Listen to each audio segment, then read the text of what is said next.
No taper. The Fed is not tapering at this point.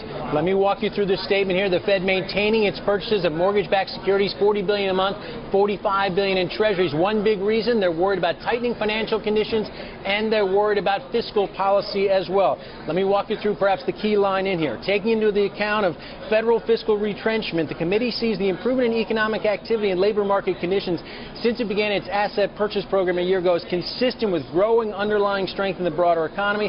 However, the committee decided to await more evidence that progress will be sustained before adjusting the pace of its purchases. Now, it goes on to say some forward guidance here with regard to these asset purchases. Asset purchases are not on a preset course, and the committee's decisions about their pace will remain contingent on the committee's economic outlook as well as its assessment of the likely efficacy and cost of such purchases. And there's additional forward guidance here, although they're not changing any of their thresholds.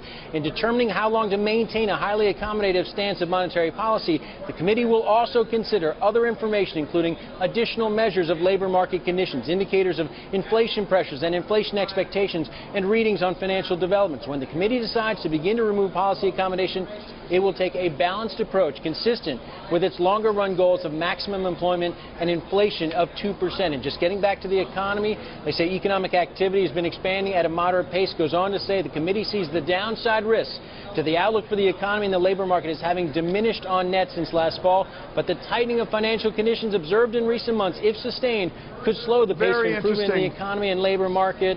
And again, the committee recognized the inflation persisting below its 2% objective would pose risk to economic performance. It doesn't see that as a threat right now, Tom. The vote was not unanimous. Esther George did dissent again.